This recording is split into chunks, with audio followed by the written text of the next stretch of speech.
What we're going to do now is finish somatosensory. What I'm going to do is whet your appetite for learning about the visual system, which we're going to start on Monday. But I'm going to do some fun stuff now with visual. So first let's work, and then we'll have a little bit of fun. So here's a cartoon of the pain pathway.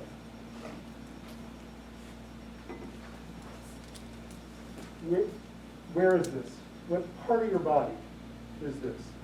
Doesn't say what specifically. Let's just say what, in general, what part of the body is this? Skin, or viscera if we have a visceral pain. But let's just say skin. What type of receptor is going to activate this pain pathway? What type of ending is this ending? Free, and it's going to have some chemical sensor, either activated by acid or by ATP or by noxious, painful heat. That's what's going to activate this nerve. Action potentials, voltage-gated sodium channels.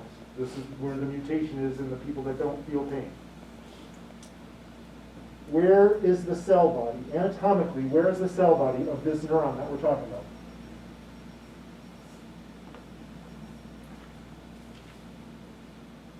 It's got three names. First name begins with a D. Dorsal root ganglion. DRG. I will accept DRG. Stands for dorsal root ganglion. We've entered the spinal cord. Where? What part of the spinal cord is this entry into it? What's the name of that part? Two names, first name begins with a D. Dorsal horn. So this is the dorsal horn.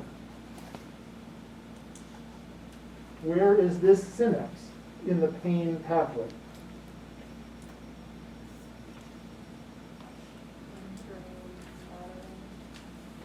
The first synapse of the pain pathway is where?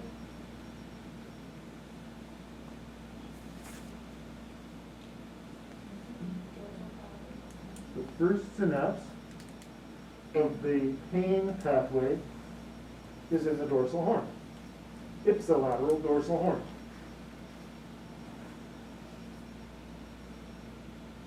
So this is ipsilateral dorsal horn. There are multiple neurotransmitters. The cartoon is focusing on a peptide neurotransmitter called substance P, but there's also glutamate, excitatory. Here's the secondary neuron. Where is this cell body? Dorsal horn. What happened here? Before we got to the thalamus, what happens to this axon of the second neuron? It, two words. First word begins with a C. Crosses over. There's a fancy Latin word for that called decussate. Decussate. You'll see it on some text. But let's just say crosses over. It's more descriptive. It, secondary neuron, crosses over.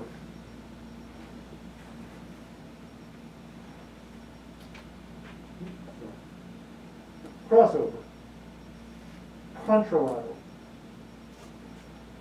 What white matter tract is carrying this axon? The contralateral,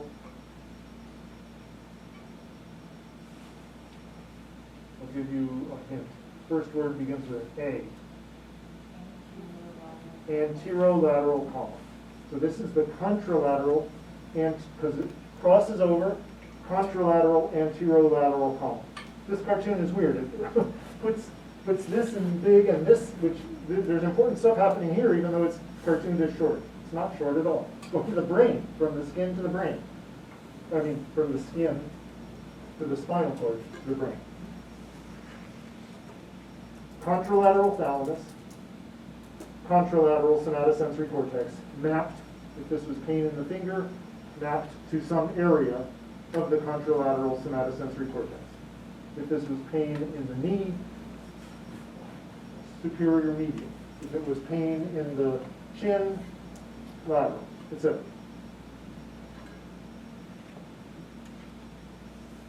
Pain pathway. So this is a good opportunity to sort of review and assign names to the pain pathway. You could do the same thing for the touch pathway. But what I want to do is illustrate how we modulate pain. You know that you can override pain, and sometimes a painful stimulus doesn't feel painful anymore. Runner's high. People run to the point where it actually feels good, doesn't feel painful anymore. Let's talk about pain modulation, just because it uses a concept that you learned from the previous section of the course. Presynaptic inhibition.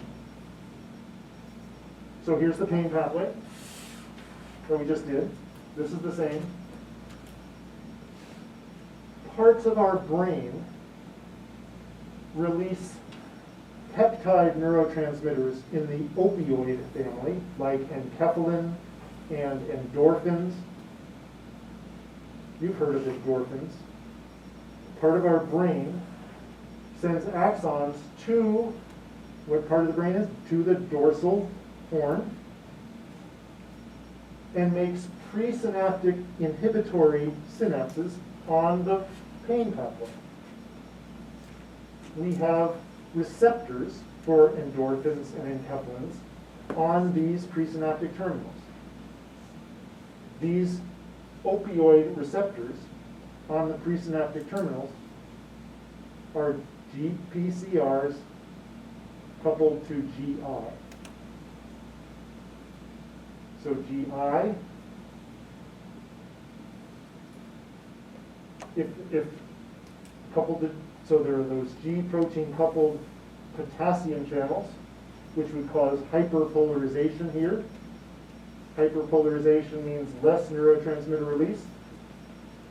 GI inhibits adenylyl cyclase, inhibits the formation of cyclic AMP.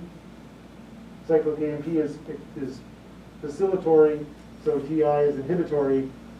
Both of these is going to inhibit neurotransmitter release and inhibit the sensation of pain. So the reason why opiate drugs, are such good painkillers, and they're really good painkillers, is that they work well on the first pain pathway. Now, it also turns out that they have effects in the brain, in the reward pathway, that lead to addiction. So they've got a downside. But morphine and other opiate drugs are good painkillers, but they're bad addictive chemicals. And so there's a balance. I mean, there are times when you need opiates. But opiates are drugs. The point is the drugs are activating a pathway that is endogenous. We have endogenous opioid pathways from the brain that downregulate the sensation of pain.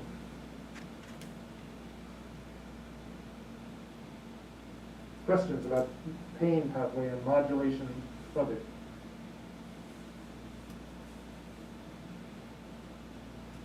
Okay. Now I want to talk about proprioception. I want to go back a few slides, talk about proprioception. So, some neurons that are carrying position information from the spine, from the muscle spindles, go in the dorsal column. So I was focusing on the dorsal column previously, touch and pressure.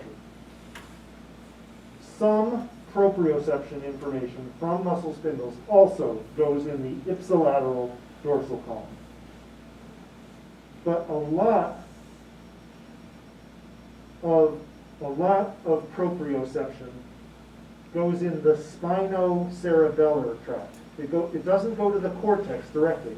It goes from the body to the spine, spinal cord, and then it goes to the cerebellum. There's too much information on this slide. What I want you to know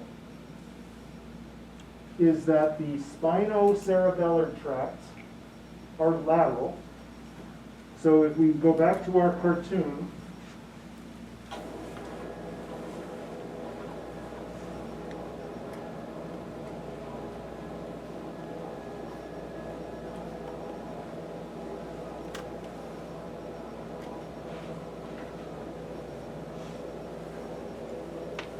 spinocerebellar tracts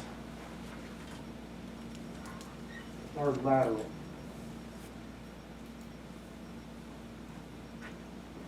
Spinocerebellar.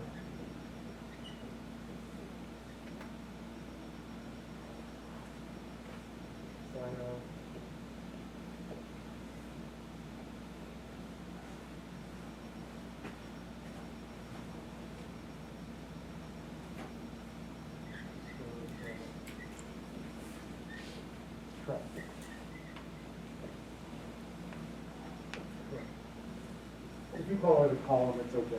Spinocerebellar tract. Lateral. Outside of the anterolateral. So this is anterolateral, and this is lateral.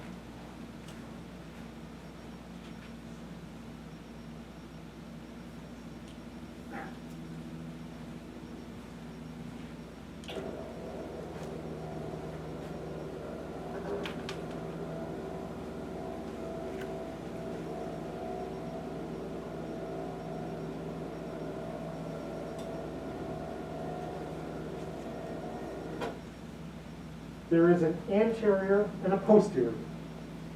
You don't have to know that. But there's something interesting going to happen there. The anterior, well, let's do the posterior one first, because it's simple. The posterior spinocerebellar tract, the first synapse is in the dorsal column, in the dorsal horn. Dorsal gray just means dorsal horn. It stays ipsilateral, and it ends up in the ipsilateral hemisphere of the cerebellum. The anterior does this really weird thing. The first synapse is in the dorsal column. The dorsal horn. First synapse in the dorsal horn. It crosses over in the spinal cord, and then it crosses over again in the brainstem. So it does a double cross. It double crosses, went first time in the spinal cord, second time in the pons, in the brainstem, and ends up in the ipsilateral cerebellum. Very strange. What I do want you to know is that the spinocerebellar tracts are lateral, that there is an anterior and a posterior, and that both pathways end up in the ipsilateral cerebellum. I am not going to ask you to learn the crossing or lack of crossing of these two pathways, but it's kind of interesting. It shows you how important proprioception is. That we have basically three pathways. Some of it goes in the dorsal column along with touch and pressure and goes to the cerebral cortex. And a lot of it goes in the spinocerebellar tract to the cerebellum, which then interacts with the cortex.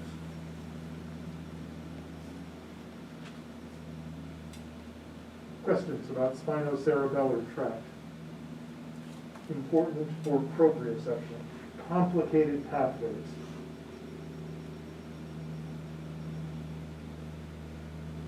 So, I had thought about doing a breakout, but I've decided not to. But there is a whole series. You could use this blank to reinforce your knowledge it's another opportunity, it's another blank sheet. Of course, you could look it up,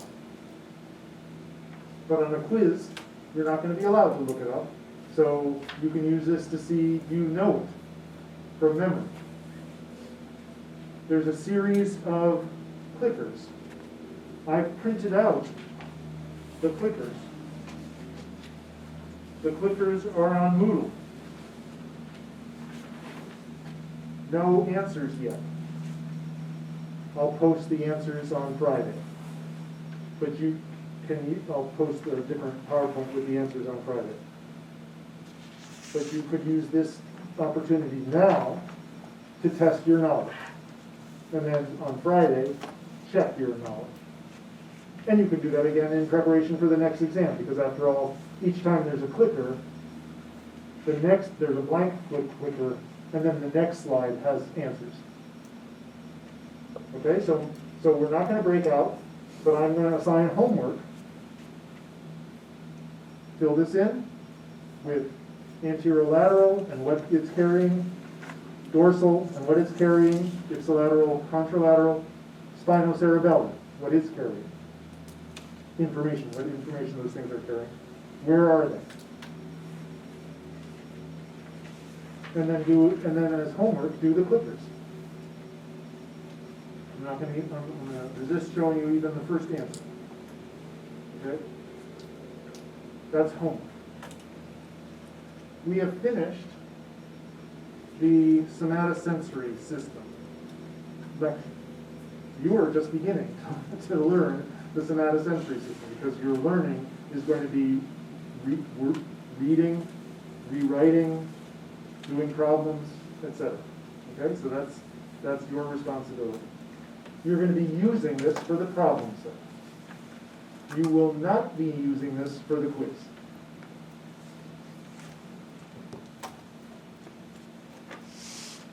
So I want to be efficient with the use of time. And so what I want to do is go to the end. I'm going to go to the end of the visual system. So in the past, what I've done is gone to a set of interesting slides of the visual system as a way of making the visual system interesting. I'm going to skip to the end now, so that on Monday, when we start the visual system, you are excited about learning about vision. Okay, so we're going to do some of the fun stuff for vision now, and then so that it makes you interested in learning about vision, which will start on Monday. So, you don't have to take notes now, because this is the fun stuff.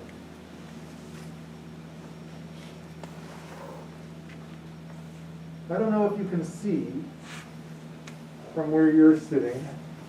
The lights in here make it difficult. But if you stare at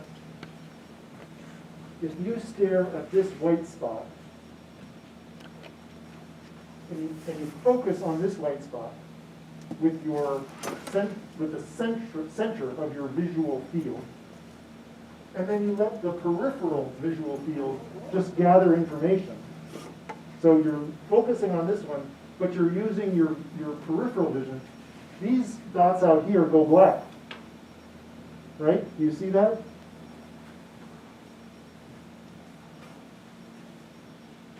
It's hard to make your eyes stay. So your eyes want to look at everything, right? So your eyes are scanning all over the place. And when you look at this, it's white. And then you say, oh my God, that one over there is black. But then you look at it, and it's in the center of your visual field, and it goes white. So that's what this is an interesting. It's called it's got a name. It's something grid. It's an interesting phenomenon related to receptive fields in the visual system. You put the main part of your receptive field here. Your peripheral receptive field is deceived by the grid, and then it becomes an illusion. I mean, this dark spot is an illusion. You look at it, it's white. They're all white, but some of them look black because of receptive field interference in this grid. Okay, so there's going to be interesting things going on in the visual system. Okay, here's another one. two tiles, upper tile, lower tile, on some landscape.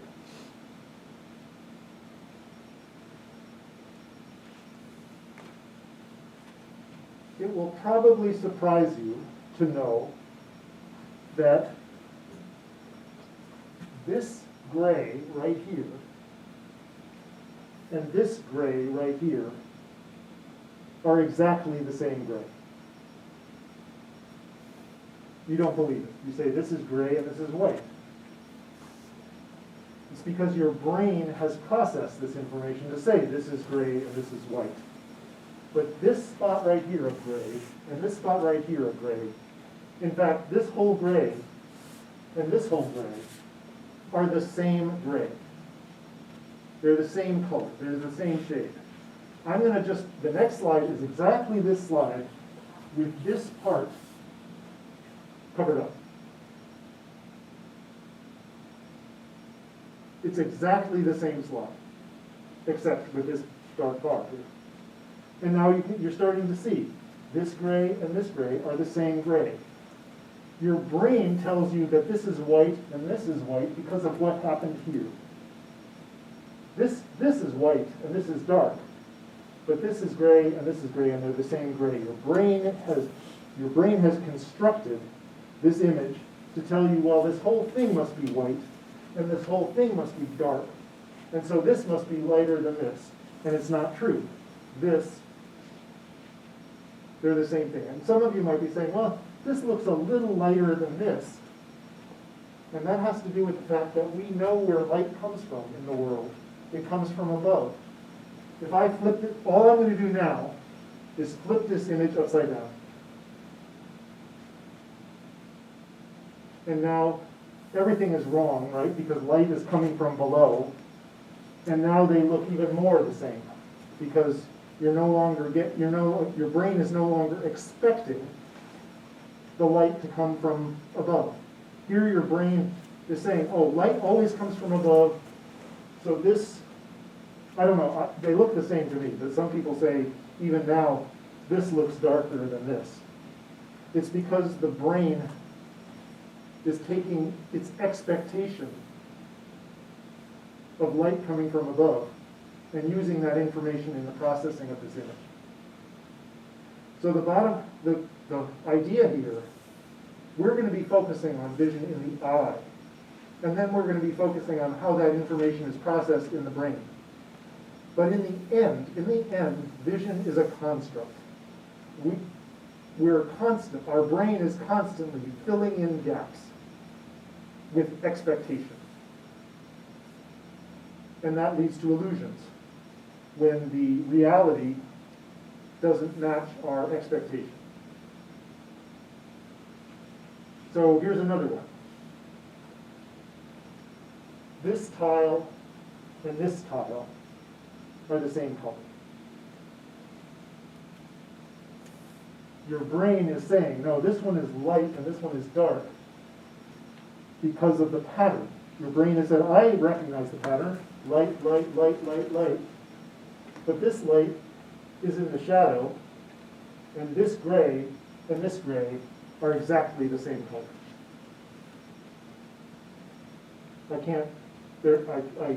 I could put up a mask and cover everything, but you know what would happen? This tile and this tile would be the same tile. And in fact, if you go to if you click on the links in Moodle, it'll show you. Vision is a construct of our brain.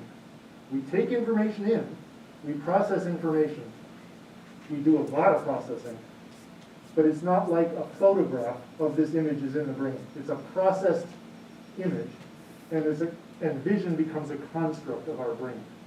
Input, construction. Okay, so the next one's kind of funny. Vision is a construct. So I'm going to reveal a picture here. And you will be surprised to know that when children see this picture, they see dolphins. But my expectation is that you will not see dolphins until you force yourself to see dolphins. You will see something else.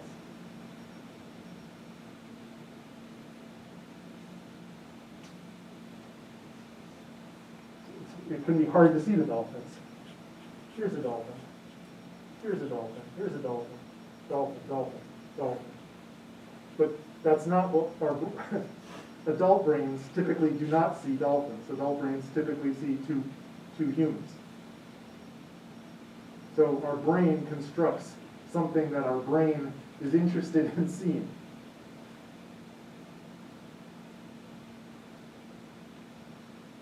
So those are some of the fun things of vision.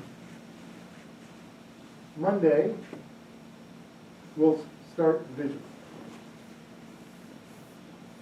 And I think Monday we will finish vision. So we'll do vision on Monday, then we'll do hearing on Wednesday, then, I forget the schedule. Anyway, that's what's coming up next. Enjoy the snow, enjoy the cold snow weather. We're done for today. I'm happy to answer questions about the exam, about the material.